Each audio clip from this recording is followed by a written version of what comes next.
This is Big Girl Pants Podcast, where we talk about women, health, power, and wealth. hosted by April Melton. and Kimberly Shapiro. We are real women with real jobs doing real life. Join us while we showcase inspirational stories and inspirational people. Come on, y'all. Put your big girl pants on and stay tuned. All right, so welcome back to Big Girl Pants Podcast. I am San's partner today.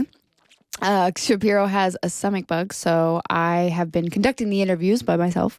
But I want to welcome you, Josh Thomas, and I want you to tell our listeners a little bit more about yourself. I reached out to you because I've been following you on Instagram for probably, I think like 2 years.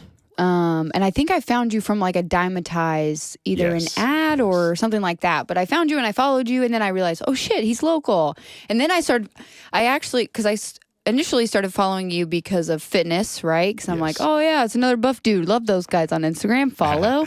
I now follow you for more of like the lifestyle and a lot about around your parenting and the way that you treat your kids, because something that I've had kind of a reckoning, or we were talking off air about like changing your internal tapes around raising my daughter. So and I'm trying to take the most healthy and psychological approach to raising her without the attachment issues that I had maybe previously to having her. So I follow you now for your content around your children.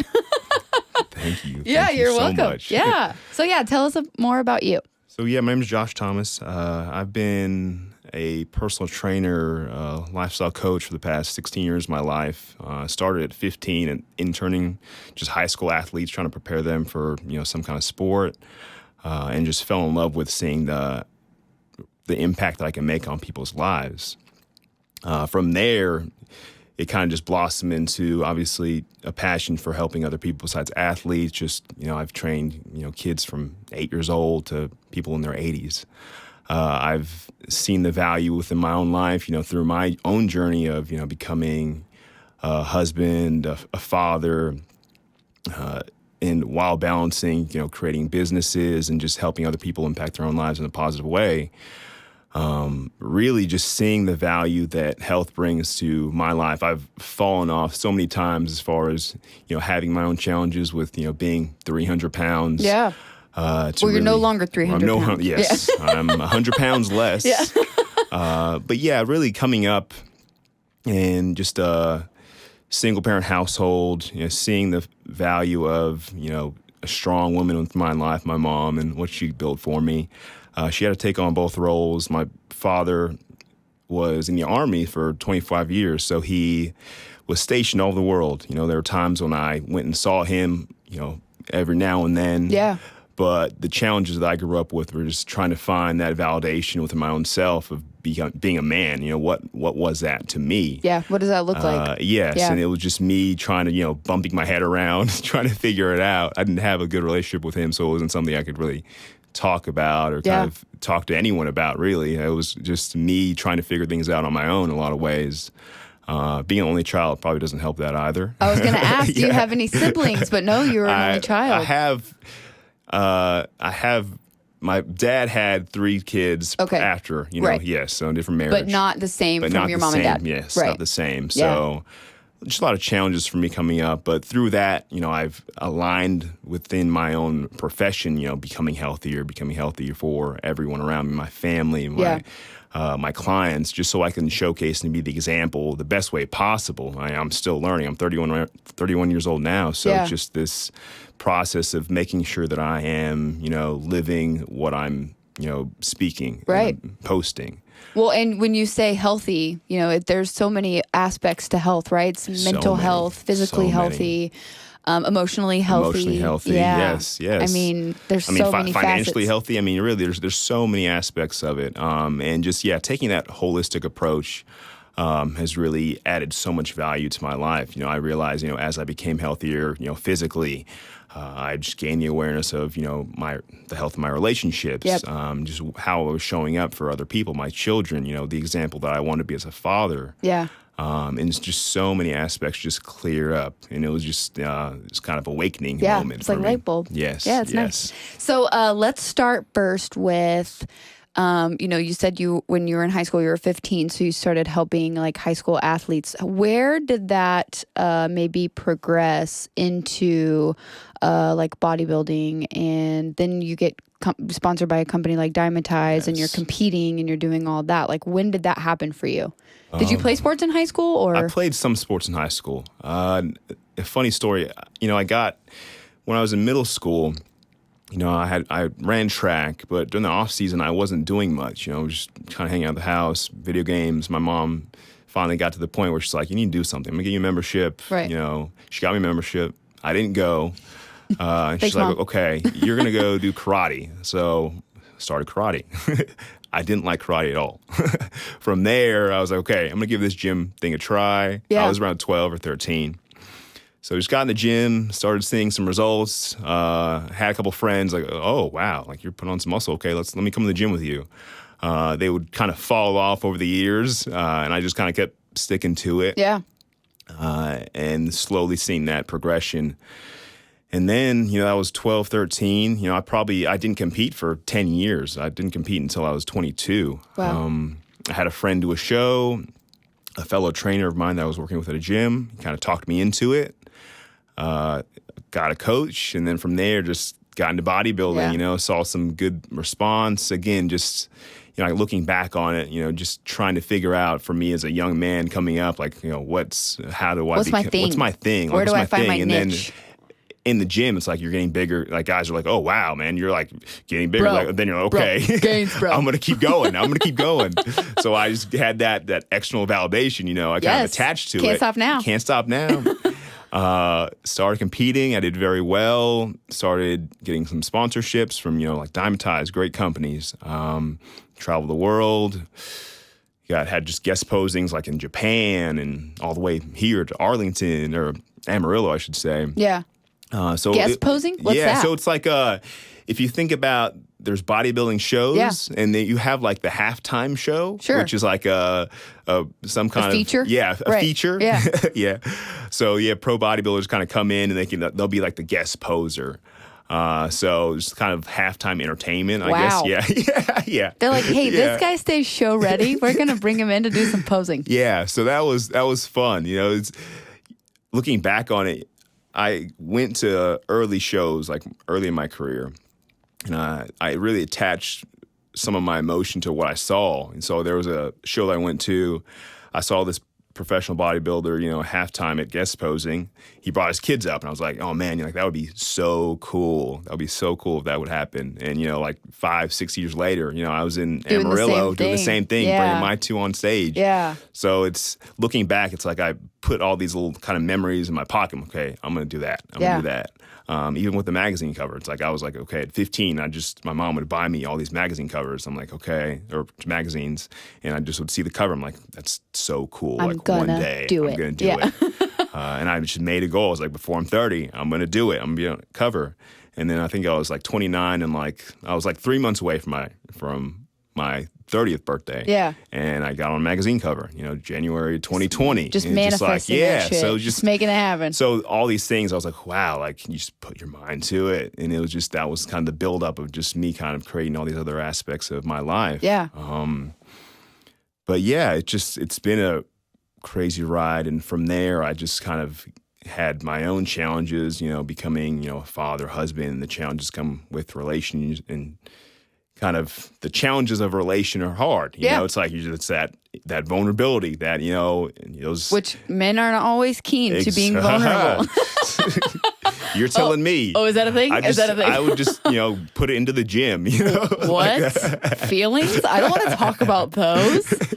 No, I want to lift some iron. And again, exactly. I kind of just put it into the gym, and I would just put those emotions somewhere else, just unconsciously, you know? And then you get to a point where you realize, oh, wow, that's why I was doing this. Okay, let me look at this a different way and evaluate, analyze. Right. Yes, and that's where I got to the point where I was like, okay, I need to move differently for my family. I need to move differently for myself, because how do I want to show up for everyone around me? Right. And that's where I am now, 31, like the healthiest I've been ever in so many ways. Again, emotionally, the most important one, especially for men. Huge. Just I feel super balanced now, and just seeing the value that it brings to just my environment is so impactful. Which is so awesome too, because for those people who don't know or who are listening who maybe don't follow you on Instagram, you're married and you have 2 sons. 2 sons. How old are they?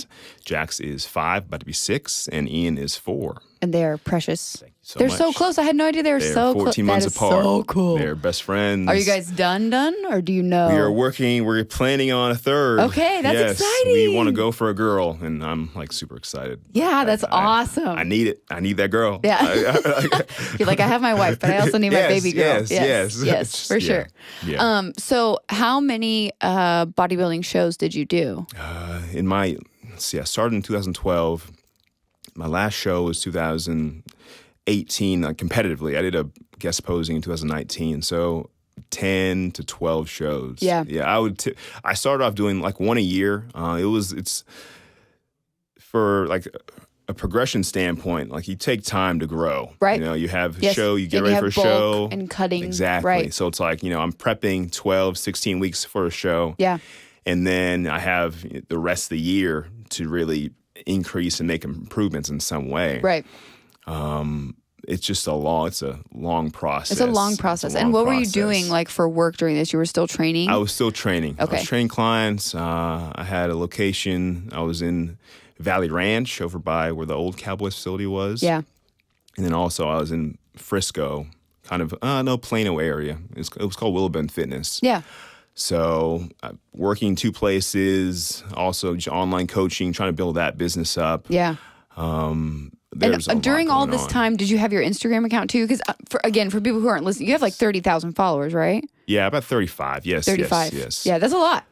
And it's great. Like it ebbs and flows. Right. It's like the goal, obviously, to build slowly, organically, and it's just changed. And as you evolve, like your followers evolve too. It's like I realized, going from bodybuilding, I lost followers from where I am now. Right. Just as you kind of get aligned with yourself in a lot of ways, you just ebbs and flows. I'm in a good space now to where I'm attracting the right people that I want to really showcase the lifestyle I'm living.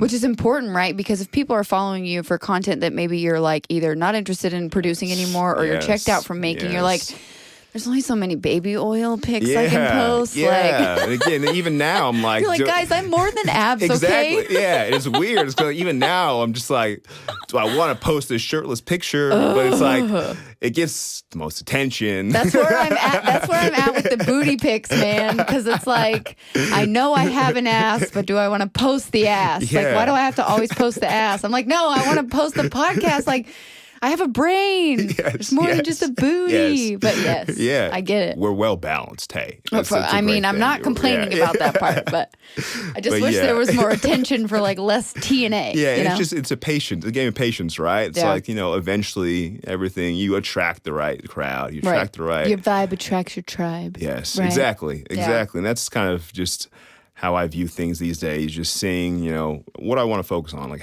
what I want to show up for myself as. Yeah.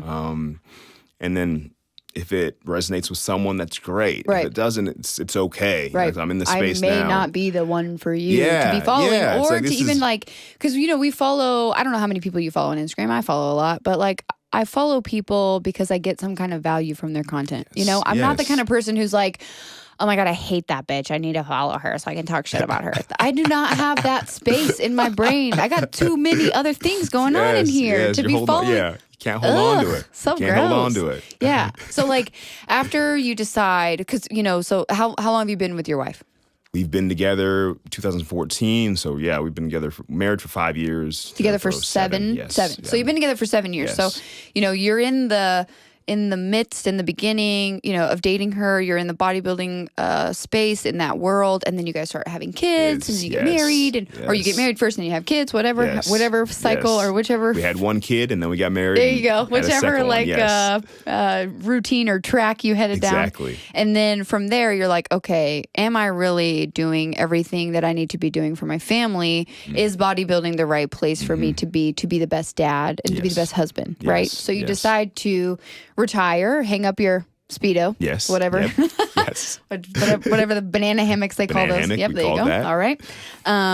So you hang it up, and then from there, what do you guys do? You're like, okay, I'm going to keep training people. I mean, at this point, too, did you have like the Instagram following that you have now back then from like bodybuilding when you quit?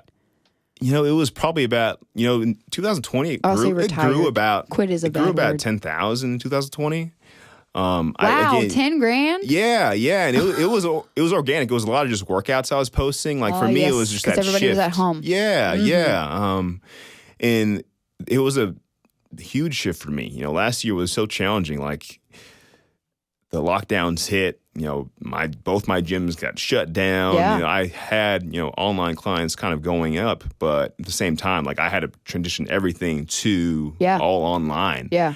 While the boys were out of school At with home, me with you. every single day. Full-time dad. For 5 months. Yes. Like my sanity was tested. Very hard. Very hard. Because just me trying to pivot my business, just trying to kind of reconfigure everything going on in my life. Yeah. And it allowed me to, some quiet time, stillness to be like, okay, what do I need to do? How do I need to show up? Yeah. And it really just kind of work that muscle that I need that concentrate on and focus on. But what was the question again? No, you're good. Sorry.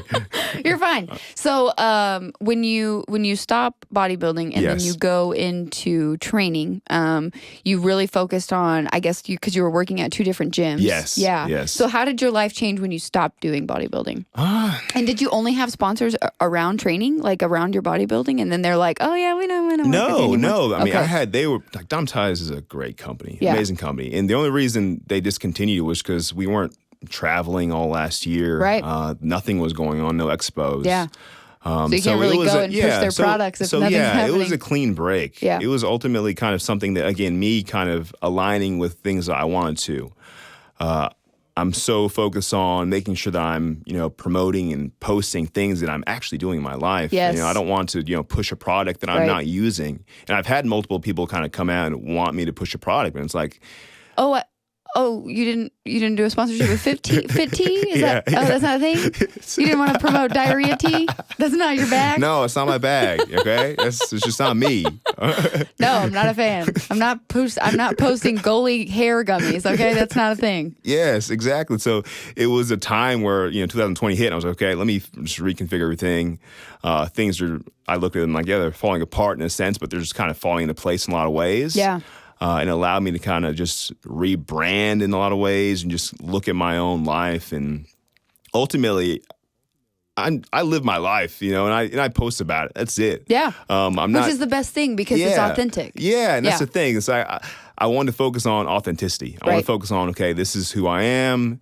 I'm not going to post things that I don't believe in. Yes. That's why I want to start a podcast. That's why I want to just focus on just my clients. It's understanding, okay, my focus is health. That's ultimately my job, my profession Right. has been, health and helping people achieve health in their lives. Right.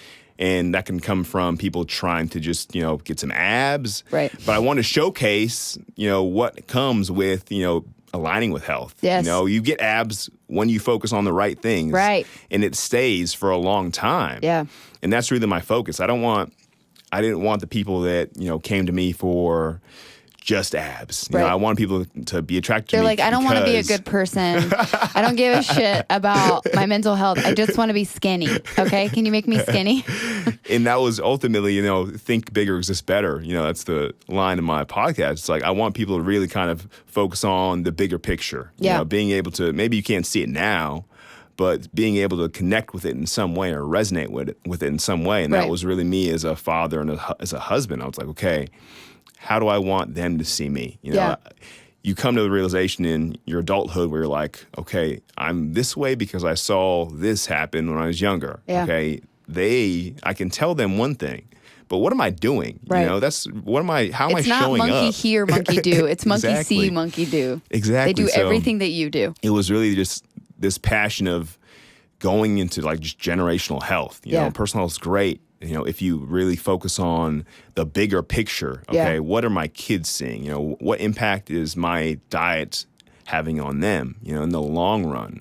you come up and you have family members that have kids that are like 10 years old and they're already like 220 pounds. And for me, it's like I would never want my child to start there, No. So I'm just super passionate about just generational health and just the impact I have on my family and just as well how I'm showing up for my clients. Yeah. Because if I have someone following me or just having some belief within me, it's like I want that to be authentic. Yeah. And I want that to be, be valuable. Yeah. I want them to value what I say. At the same time, I need to show up for myself. And you can't better. be fake. I mean, people, we can see spot a through fake, it. a mile away. And that's the thing. It's, and I've experienced, I've been the meathead, I've just like Clearly. that. Yeah. We saw your Instagram pictures. Clearly. Yeah, for sure. Yeah. So I've been there, and I obviously resonate with that mindset, and I've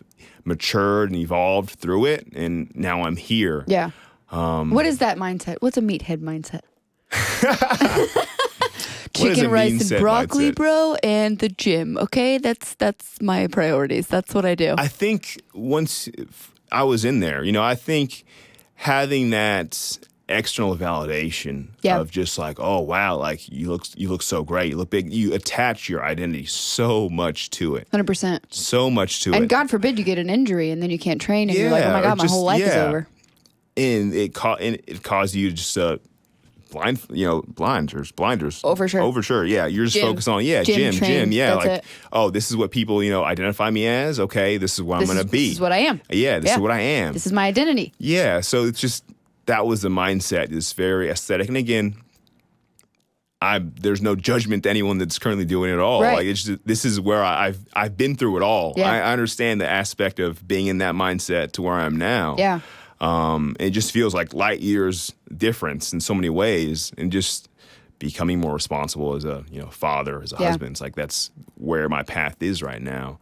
But yeah, the meathead mindset is just going to the gym, not missing a meal. Like there's just so much like missing stress. A meal. That's like detrimental. Yeah, I gotta eat right now. I have 4 containers of Tupperware in my lunchbox right now, in my 6-pack bag. And it's just I can't. like, and it's just like exercising your level of awareness, like, going from that mindset, but now I can fast for 60 hours, it's like just understanding, understanding both those sides. Yeah. It's both fences. Like, I don't want to be to the point where I'm like stuck on one side and like, oh, forget that guy because he fasts or he missed a meal or he doesn't care if he misses a meal. Yeah. It's very egocentric and ego-driven in a lot of ways, at least from my point of view. Yeah. And I've been there, I understand that. But it just was a space where I had to know so I can grow out of it. Right. Which is nice. So it's like kind of like a phase, a transition. Yeah. You had to go through the transition, but you also appreciate that period in your life. Because ultimately, I got to the point where I was like, so big and it was impacting many aspects of my life. Like sleep was horrible. I remember my heaviest, I broke one of our beds just like sleeping. Like the sideboard of it, just like one morning I woke up. I don't think I woke up. That shit just broke. Yeah. I don't even think I woke up. I think I just I slept through the night. I slept through it, and I woke up. I was like, "What's wrong with the bed?" So that was that was a moment. You're fat ass. You broke it, bro. But just like it impacts your breathing overnight. Yeah. Just everything. I'm sure. I have heard that bodybuilders have to use like CPAP machines. Some of them, yeah. Some of them, it's just a lot of weight. A lot of weight. Body, yes. Your body. And on your bones, everybody's bone. Contrary to popular belief, there's no such thing as a big boned person. There's not. Everybody's bones are the same. I've seen all bones are the same. Pretty much the same. So you go from that bodybuilding mentality, and you kind of touched on this too in just describing your mental health. And you and I actually found out that we were both born in the same place. Yes. Which is so freaking cool. And not ironically, but we also just recently lost our dads. So your dad was in the Army for 25 years. Yes, My dad was only enlisted for 4 years. Okay. But we were both born in Wiesbaden, Germany, which is so cool. Yes. That's like next level shit. I've literally only met one other person in my life who was born in the same place. Yes. And you're cool though. You're cooler than me because you got to go back there and see, which is now where we were born is now a police station or something. Yes. You'll go back there again soon. Don't worry. So awesome. I'm going to go. Yes. Oh, for sure. Manifesting, making it happen. Yes. And and kind of what I talked about earlier too is, I really struggled. Something that we also have in common, your dad was off working. My parents got divorced when I was 5. You were 3, Yes. and you were an only child. So I also had a little brother who was 2 years younger than me. Same mom, same dad.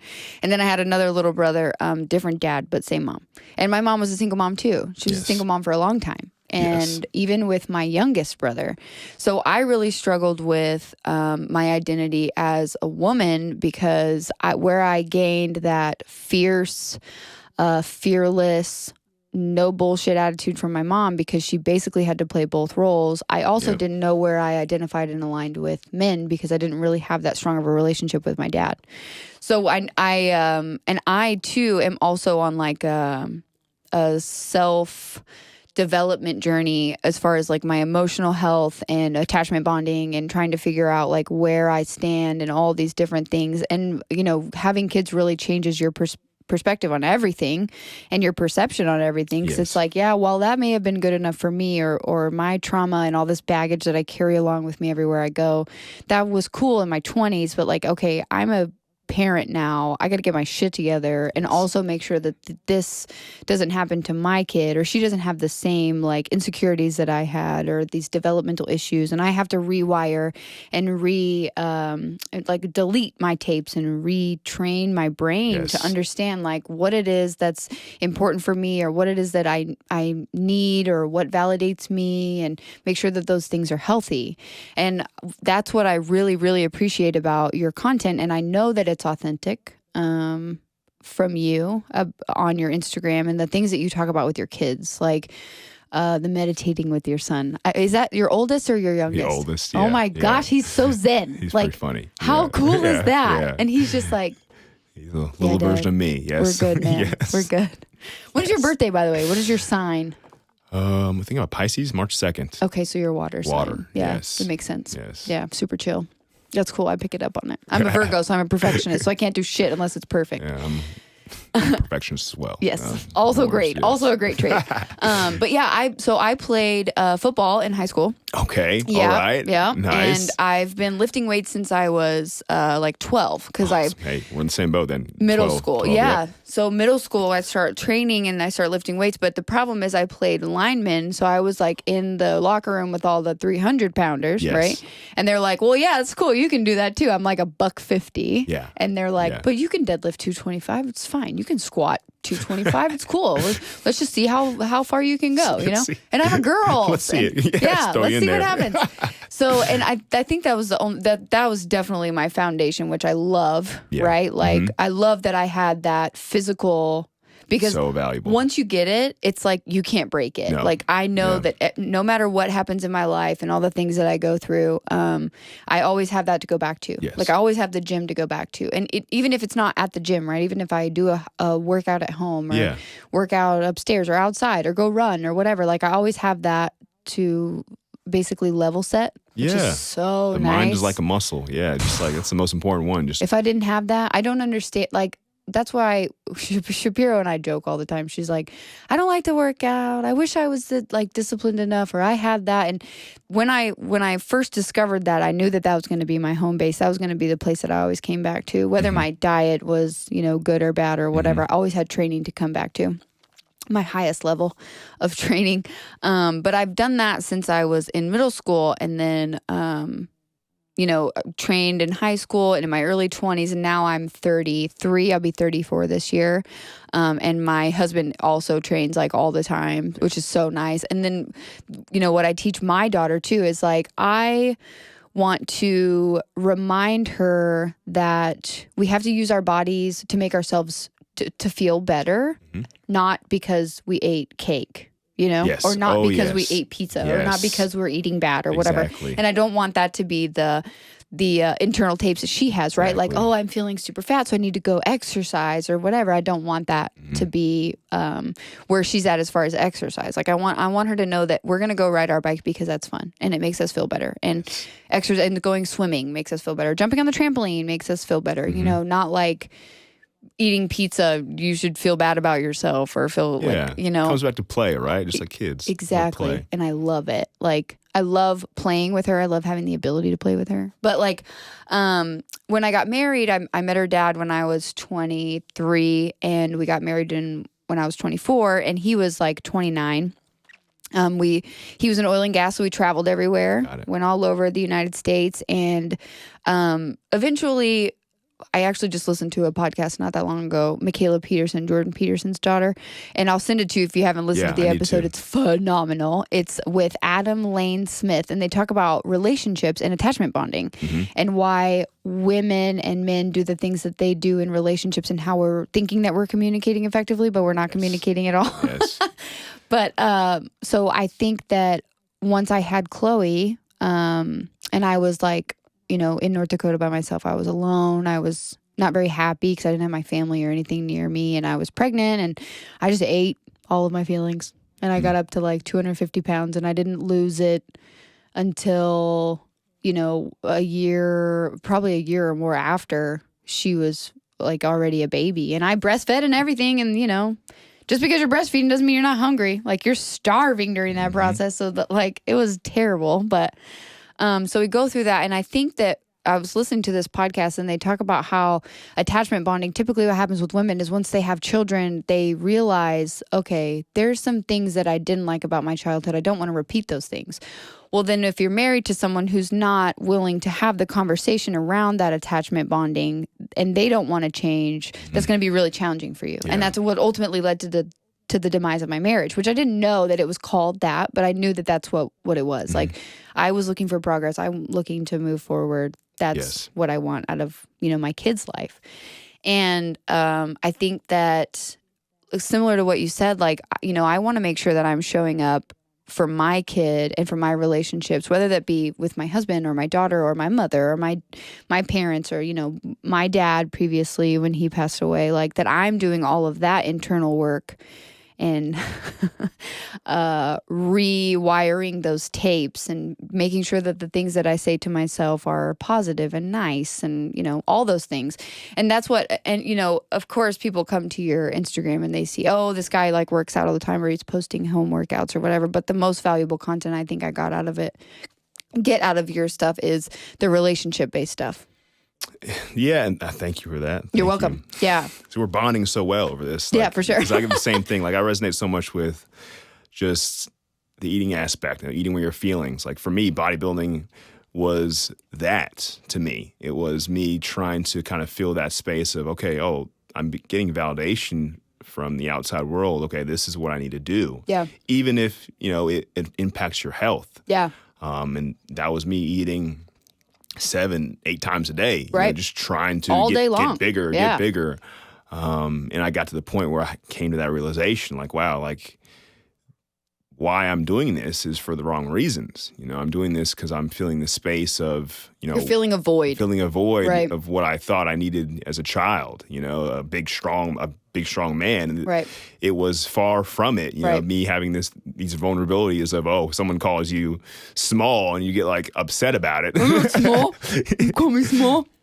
Yeah, and that was just, I got to the point of that realization and just seeing the challenges within my own relationship, my own marriage of those passed down conditioned habits. Just, my wife grew up in a challenging household. Yeah. She saw a lot of challenging things. And even me on my side, and we acted those things growing up within our relationship. You resort back to your highest level of training. Exactly. Well, I was taught this. This is what I saw. This is what I grew up. Monkey see, monkey do, right? This is what I grew up seeing. So I see, certain things in my childhood from certain sides, and then you see things from other sides, and you're like, well, this is the expectation, right? Yes. This is the expectation of how I'm supposed to act. Well, wait, but what would happen if I didn't do that? Exactly. And I got to the point of, just realizing like our impact on each other and the childhood traumas that we had acting out on each other. And then we were just like, we can't go this route. It's like we have to be better. We have to do something differently. Where were you at? Where were you guys at when you realized that? What did it take? Arguments? Disagreements? Just actions of just, growing up, You know, she grew up in a very challenging household, a lot of just abuse in many ways, verbally, physically, Right. and just those being acted out, and her attaching some form of love to those, you know, looking for those in an unconscious level. Yep. And just I didn't want to step into that role. You know, I couldn't be the father that she grew up with. Right. You know, and those realizations really kind of awakened my own self and just had me looking at my own life. It's like me, okay, I'm the first, you know, man within my lineage on my mom's side, my dad's side, that has just like been around, like has stuck through it, you know, and Right. my kids going in this age, like my parents divorced when I was 3. Yeah. You know, my boys are 4 and 5. So Right. it's literally this You've passed it. this new space. And Right. it took like this awakening within me, like this, I had this moment of just healing generational trauma, and it physically was this purge of emotion. You know, this happened just weeks before the lockdown. Yeah. So it was like the perfect timing, because if it didn't happen, I wouldn't have gone into the situations of schools being shut down for 5 months, them being with me every single day while I'm trying to reconstruct my business as my gyms are getting shut down. I'm putting all my clients online. I'm trying to keep people healthy. Right. Because I see the impact that this entire lockdown will have, Yes. you know, a year from now. Too, I lost my dad a couple months ago, Right. you know, and part of me understands it was the stress of the past year. Just he was 57. So just understanding all these different aspects of my own life and my own upbringing, and understanding the whys that I can attach to what I was doing and acting out, made me like really take a step back and be like, okay, let's just sit down and figure this out. Yeah. So this literally happened to you, like this emotional, not purging, but this emotional evolution, right? Yes. Happened just before the pandemic. Mm-hmm. So then with the pandemic, you were like, all right, I'm going through this, not a crisis, but an existential period, right? Like, how Yes. do I Yes. progress? How do I evolve to make sure that I'm showing up as like the best father, best husband, and all that? So how did that come through with you and your wife in your communication? Like, did you guys have to like drop your egos and be like, okay, this is why I'm acting this way, or this is why I'm doing this, or this is why I have these expectations, and maybe, you know, we can figure this out or talk about it or work through it or whatever?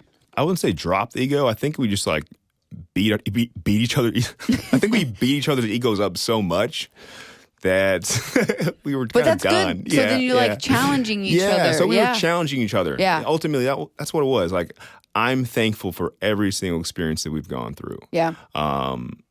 Challenging. They were super challenging Yeah. at the time being.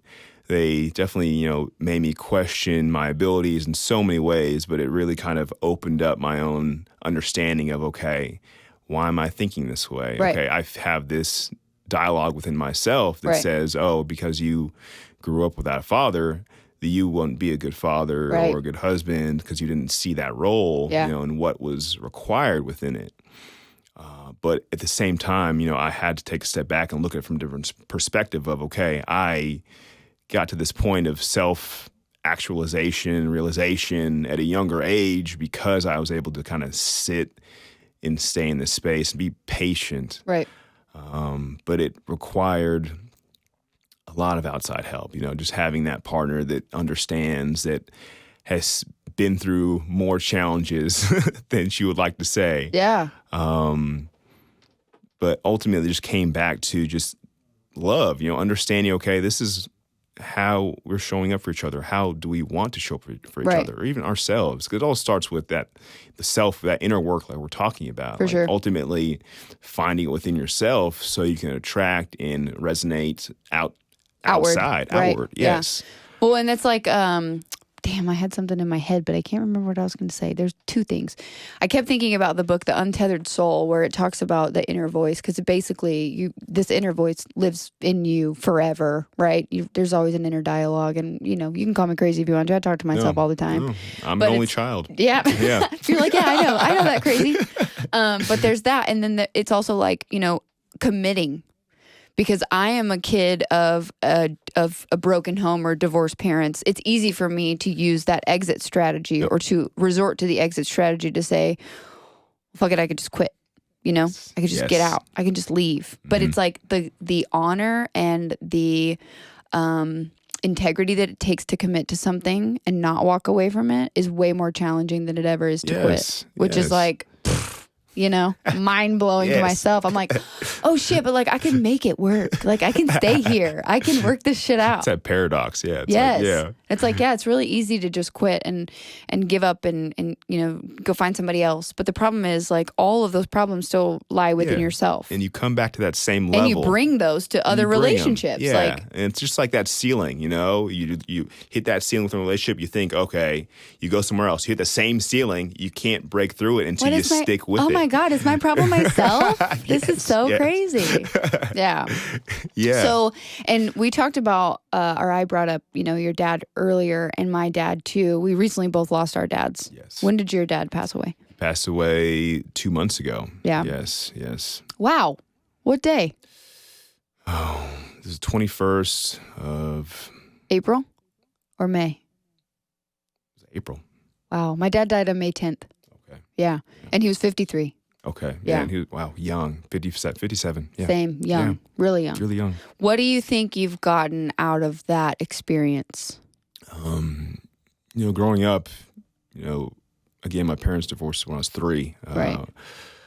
My dad was in the Army, stationed all over the world. I would go visit him every now and then, but we didn't have that connection. You know, we didn't have a lot of conversations. You definitely didn't have the bond that you have with your boys now. Yes. Right. Yes. Not that you close. created, by the way. Yes. But honestly, for me, just because I didn't have that relationship growing up, it made me really kind of understand, you know, I'd never had death in the family, you know, ever. You know, this is the first time in my entire life that I've experienced it this close to me. And that's an astronomical death. Yes. Yeah. So understanding, I do feel closer to him, honestly, you know, in this moment, just because we didn't have that relationship. I understand that, you know, people transition, people pass. I'm also had my experiences within life that I understand that there's just so much more that meets the eye. You know, there's so much more that we don't see. For sure. And that we maybe negate, that we think is not real because we don't really listen to our intuition. Yes. Yeah. So, and you're like, but it is real. Yeah. So I do feel closer to him. You know, I know as a father, like now, I know as a father, like how much he loved me. Like I know that because I have my own 2 boys. Yeah. So just realizing that we were in a place where we were starting to communicate. I called him the Sunday. He passed on a Wednesday. I called him the Sunday right before he passed. And it had probably been about 6 months since I called him. I knew, like I just understood, like I need to call him Sunday, hopefully get a hold of him. Didn't get a hold of him, left a message as a family, you know, so like he understood like we were all together, we were all good. We all said we loved him at the end. And then it's funny, I had this practice that I do. I started, we had this little drum set, you know, and I play in the morning. I play like 5 minutes a day. I dedicate it because I just want to do something like from the heart. Like I want to just do something. We have plans. I'm a little hippie sometimes. So I'll play for the plans for like 5 minutes. I ended that on one day. I was just home alone, and I got a call from my stepmom. She never calls me. We don't have a great relationship. Yeah. But I was like, she never calls me. It's like, I know something's not good. Yeah. So I got that call, and I was just like, wow. Like it hit me pretty hard. But it's also, these emotions are new. It's like you don't understand how to kind of navigate them properly. No clue. But for me, it's just we were at a place where we both understood how much we loved each other. We understood that, like, just we're stubborn. Right. I'm still stubborn to this day. So is he. But realizing that through my own kids, you know, how much he loved me was something that really resonated with me so heavily. And it's unfortunate that it happened how it did. And I do miss him. You know, of course. so much. Was he sick? No, he just had a heart attack. You know, it was out of nowhere. Nowhere. It was, to be honest with you, it's one of the better ways to, you know, find out, I think, versus For sure. just, I agree. Yeah. You understand that. Yeah. But yeah. I was kind of insensitive to it too, because he had lived for 4 years with it. My dad had terminal cancer, so he was alive for 4 years and he was fighting it the whole time. And I was like, it's easy for me to just kind of say, well, no, he's going to be fine. Like, he's done chemo and radiation before, and he's alive still. So what do you mean he's going to die? And then eventually when it got to the time where it was like, okay, like he's going into hospice and he's not going to leave the hospice center, I was still in denial.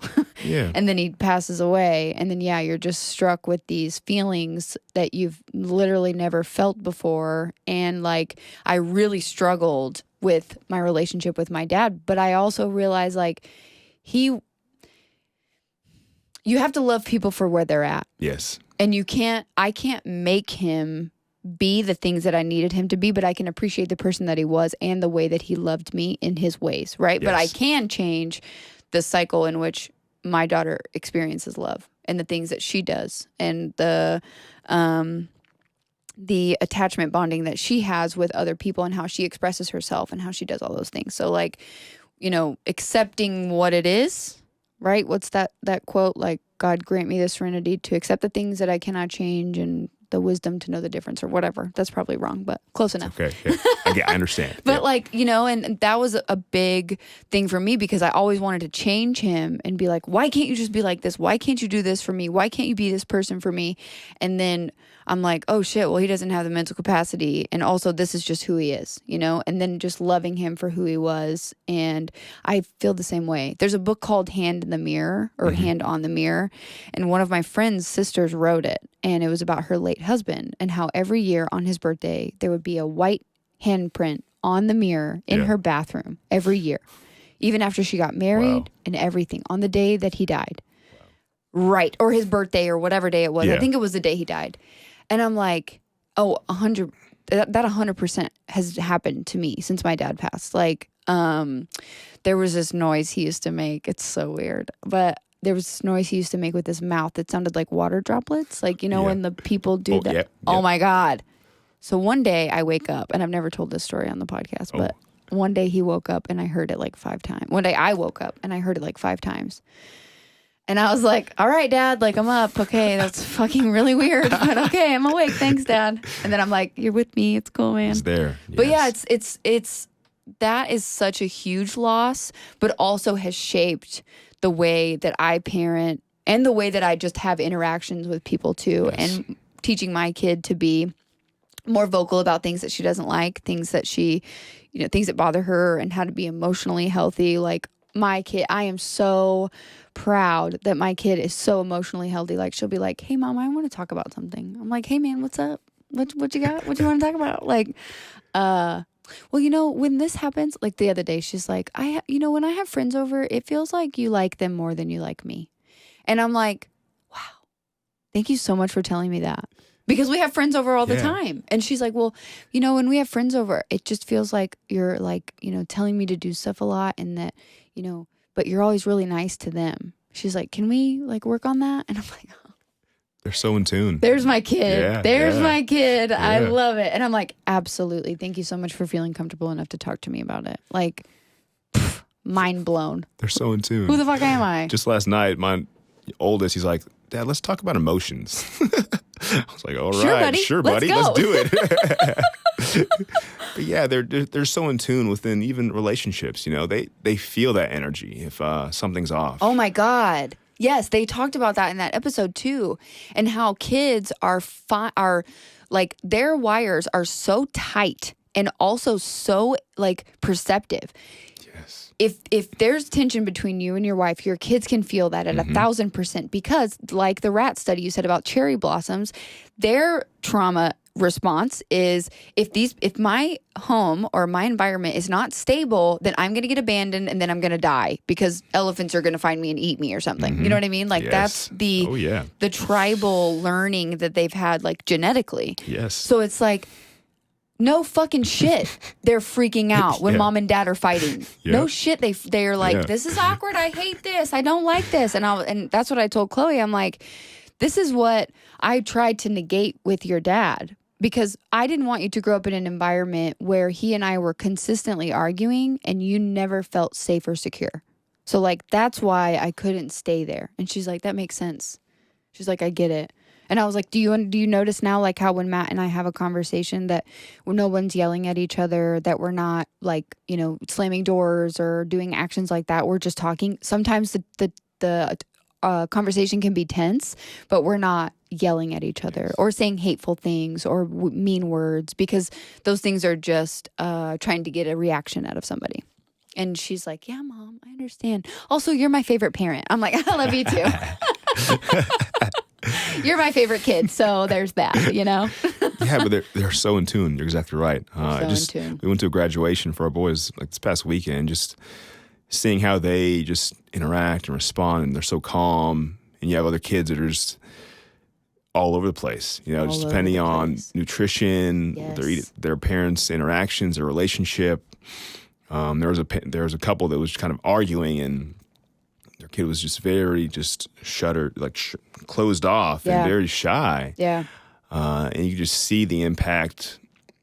It's sad, it definitely, pulls at my own heartstrings of understanding, okay, I understand my own energy and how I show up, and I understand how that impacts my kids. Yep.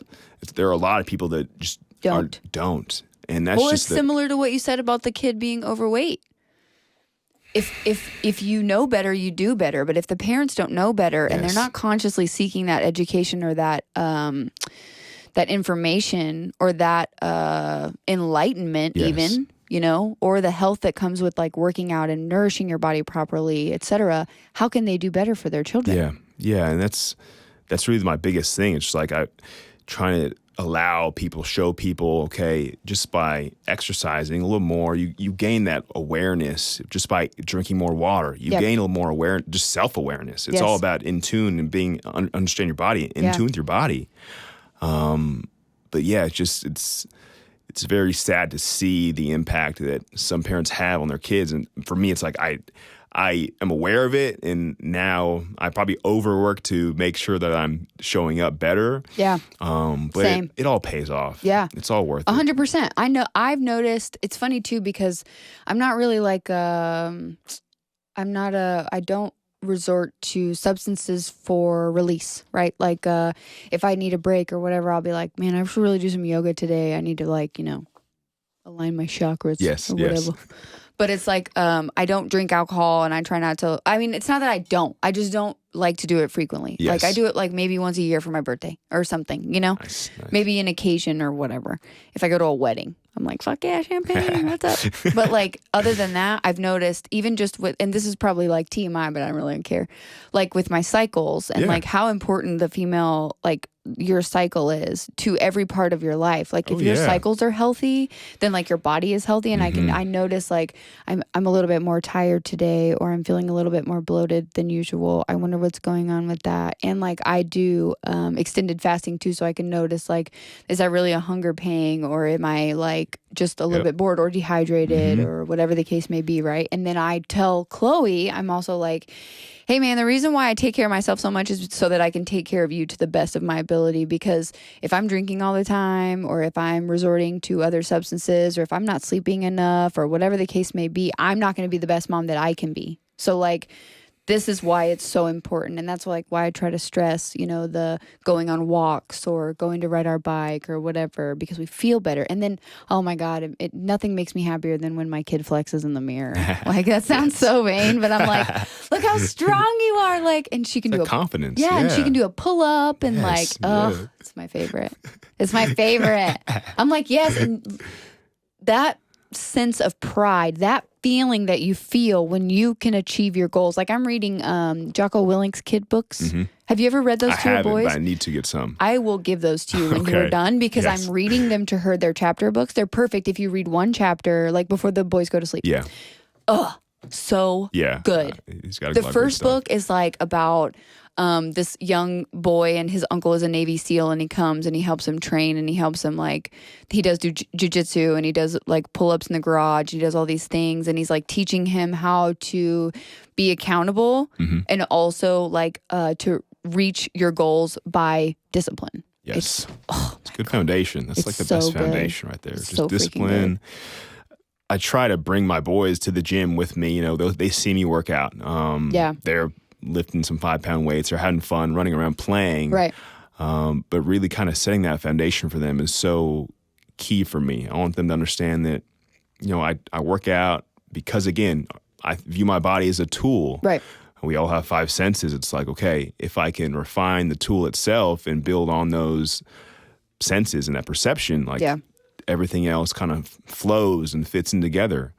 But just having that foundation within my own health is just, I've seen so much value in the long term, and just understanding that, like I have, heart challenges or heart issues within my own family, and my father passed away. Heart attack. Yeah, heart attack. 57. So you're like, what is it that I can do to mitigate that? So what can I do to mitigate that? How can I improve that? Right. And everything else kind of falls in place as I got healthier. My relationships, it all comes back to even like blood sugar. Like if your diet's all over the place, your moods are all over the place. There was some study on relationships and fights when it came to based upon blood sugar levels. Yeah, they would have more fights when things were spiked. And it makes perfect sense. So much sense. But people aren't even aware of that to really put that into play. So there's so many different aspects that I view and look at and understand because I've been in this industry for 16 years trying to improve people's health. Yeah. And just how it is conveyed within relationships or just work environment. But I approach it from a holistic standpoint of understanding even emotions. Yeah. Like how are our emotions playing out? How are our traumas impacting our health? Right. But that's deeper down the line if I'm working with somebody. It's not something you want to talk about the first they're session. Like, I'm sorry, you're doing what to me? Yeah. Aren't you a trainer? Exactly. Like, what's going on here? Exactly. But you realize when people start to kind of let go of certain things, like just a release happens within their body. Yeah. And it's pretty amazing. It's something that I hold so close to my heart, just having that fulfillment and that meaning within helping someone else just build a better perspective on themselves. Yes. I have people come in to the gym with me and I'm like, you could add 5 more pounds. And they're just like, there's a resistance of, oh no, I can't do that. And then you do it and they're like, oh, there's that light bulb. It's so fulfilling to me to see that light 100%. and that change. And like, wow, now they're lifting 20 more pounds. Exactly. And now it opens up so much. Yeah. I'm just trying to do a pistol squat. Can you teach me how to do that? Yeah. On a Bosu ball? Yeah, I got you. Oh my God. So, and we haven't even really talked about like you training clients, but I feel the exact same way. I feel like I am fulfilled by helping others fulfill themselves, right? It's like so whatever it is that it empowers you or makes you feel better. Like I'm all for it. I'm here for it. I'm here to help you. Like whatever the case may be. I don't find any gratitude or I don't find any fulfillment with like, oh, I made more money today or, oh, I made this today. It's like, I feel like if you're doing the right thing and you're helping people, then like the rest will figure itself out. Like you will make money, the money will come. Like, it's it'll all work out. It's all balanced. It's all the universe. It's all whatever you want to call it, Yes. And like my thing too is like, not only is your body like just a tool and your 5 senses, but it's like when you start to feel better, you emit that energy and then other people can feel that energy. I mean, this sounds really stupid, but not stupid. And kind of arrogant, but I don't mean it that way. I'm here for it. You're like, bring it on. Bring it on. Like, I know that people want to hang out with me because I bring a good energy to the environment, right? Like if they want me to come hang out with them as a friend or if they want me to come to their party or whatever. But I've had to be very cognizant of draining all of my energy to try to appease other people. Mm-hmm. So I really have to be selective about bringing said energy because it takes energy for me to get ready to go into social environments. It's kind of like I had a fight with my husband this morning. And I was like, bro, you can't fight with me on podcast day. I got to do shit with my brain all day. Like we can't fight today. But it's funny because we don't argue best when we're face to face. We argue best when we're texting. Okay. Because we have to read each other's texts and neither of us can speak over the other one. Yep. And I'm like, how funny is that? So we work it out. It works. We work it out via text. And I was like, this is how I feel. He's like, deal. And I was like, there you go. Success. Great success. But yeah, like I have to know that I have to perpetuate the cycle. Like I have to put good out in the world for good to come back to me. And that's within everything. That's within training. I can't base my training around how small I want my body to be. I can't go into my career or go into a transaction or an agreement or a relationship with a client with the intention of me making money out of it. I have to know that I'm going into it to help them, to assist them with whatever it is that they need, however I can help them. Same with relationships. What can I do for you? How can I show up for you? How can I be there for you? Whether that's my kid, my husband, my mom, my family, whatever, my brothers, whatever. And I know that everything will come back to me. But I found that that not everybody's like that. And you have to be, very aware of that, because there are people that do just have that, I want to be skinny goal, or I want to be bigger, right? I just want to get jacked, bruh. But like that's the place in my life where I'm at too. And I know that not everybody is in that place, but explaining and expressing my emotions and feeling like, hey man, we're not going to do it that way because that's not the right thing to do. Yeah. It all comes back to that like intrinsic motivation, right? It's like, okay, if you're getting your motivation from an external source, whether it be to look good for something else, to have more money, to impress someone else, whack. It's very fragile and frail in the long term. So having a strong foundation intrinsically, for me, that's my family. That's okay. How am I showing up for them? Right. Because again, how I show up for myself, if I'm the healthiest version of me, it just attracts the right things into my life. Exactly. And just going back into energy, I realized, I understand now the impact of, draining energy. And I grew up as an only child. Like I didn't realize how impactful, I was around other people, until just recently. But understanding, okay, if you put good in, you get good out in so many ways.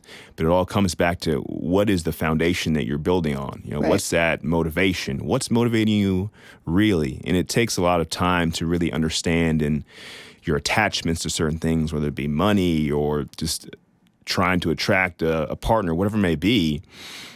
To really have a strong foundation. And it's taken me a long time. Coming up, I was the bodybuilder. I was focusing on aesthetics, and that was my feedback from the world, was just look a certain way. I'm the meathead. Yeah. And even just going back to finding meaning and fulfillment. Like I got a magazine cover. How I felt after, it wasn't what I thought it would be. Right. Because we build these things up. Exactly. And then once we get them, we're like, well, shit, what's next? Exactly. Right. I travel the world for, I need 27 for guest magazine posings. covers Exactly. now, I would finish these guest posing. I'm like, I drained. That was my energy kind of being out. But at the same time, it's like, okay, you kind of go in this space of, okay, not depression, but understanding there's so much more when it comes to connecting with someone, helping someone else. Yeah. Finding meaning within, my purpose is helping other people get healthier, attain health for their own life, so they can go to their families. Like that's my passion is so heavily within generational health, because I want people to see, okay, maybe your parents did a certain way, maybe they ate a certain lifestyle, you can do something different. Exactly. And like 90% of illnesses are diet related. Yes. And lifestyle related. Yes. Like that you can do better. But if you don't know, you don't know. Exactly. So, and it's just really opening up and showcasing what's possible. Like for me, like I have a crazy goal now, it is based around, lifted mindset, think bigger, exist better. I want to Which showcase. Is your podcast? Yes. Plug that I want to showcase. For everybody listening. Sorry. My podcast, Lifted Mindset. Mindset. But it's more than that. It's the understanding that, okay, I want to showcase what's possible from me being 300 pounds to now we're actually entering in, I want to become a professional fighter. The goal. I know. Are you training jiu-jitsu right now? And kickboxing. Yeah. So the goal is to become a professional MMA fighter, and ultimately it's more so driven around lifted mindset. I want to showcase what's possible, from a physical, mental, emotional, every aspect from where I was to what's possible for other people. And you have a goal. That's badass. And that's really, and it's kind of based around lifted mindset. I want to just showcase and just let people understand, okay, you may be, 100 pounds overweight. Right. But you don't have to be. Right. We can work towards something more for yourself. And you get people kind of stuck and they feel hopeless. And I want to showcase that it doesn't have to be that way. Right. There's so much possibility. You just have to kind of step back and kind of assess what's going on, or just even ask for help. Yeah. You have a lot of people that are so challenged and they don't want to get in that space of asking for a hand, asking for, something. That's why I share so much value on my social media. Yeah. Like, I want it to be free value. This is what I do for a living. This is how I live my life. Right. Hopefully someone can take something from it. And if you can't, oh well, Right. This is just me living my life. But I wanted to showcase and show, here's what I'm eating. This is what I do. These are the challenges. I meditate. This is my morning routine. I have a gratitude practice. You take cold showers. Take cold showers. But all these things kind of help me. Yeah. It's like working out in a lot of I know. ways. I know, man. It's just a mindset, right? Stop yelling at me, stepping Wim. into Okay, I get it. Yeah, stepping into the cold. He's like, you can do it. You can jump in a freezing cold ocean. Breathe. Just breathe. Yeah. But yeah, even understanding, like, there was one time I was walking in or stepping into my shower. I stubbed my toe and I stepped in the shower, like understanding, okay, all my focus went to my toe. Right. The cold didn't bother me at all. You're pissed just about your toe. Understanding just where your mind goes, your energy flows. All right. So stub your toe before you take a cold shower. That's a Got hack it? right Write there. it That's a down. hack. Okay. Every time. Don't send me the That medical will bill. Work. Okay. Yeah. So we honestly haven't even talked anything about diet or even really training. Just like, that exercise There's so is important, much. Yeah. which is great though. Yeah. Which is great because I really wanted to. I wanted you to come on here and promote your podcast, Lifted Mindset, and to really, for the people who are listening, to get a feel for who you are as a person. Because kind of like myself, the way I view it is, if I am doing the right things, if I'm really living in those things that I'm preaching, right, then people will give me more. I get more credibility that way. They're like, oh, she doesn't just say it, she actually does it. She lives it. Like, that's what she does. And I'm like, I remember being younger and being in the wrong place at the wrong time, or putting myself in, precarious situations or environments where the universe was basically like, I would be getting in trouble, right? Like my mom would be calling, or like something would happen that was, less than favorable.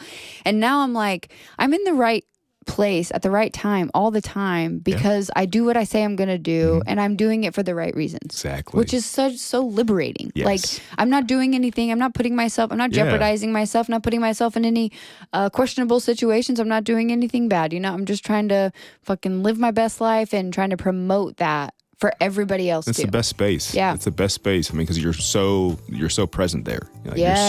you're able to really put all your attention Yep. in this one space, Yes. not thinking about, oh, I shouldn't be here. Right. I got to be doing something else. Yeah. So you Yes. just know you're supposed to be where you are. And it feels good. It's a nice place to be. It is. It is. So, for people who want to find you, Yes. how would they find you? You can find me on Instagram, Josh Thomas Pro. My podcast is on Spotify, Lifted Mindset.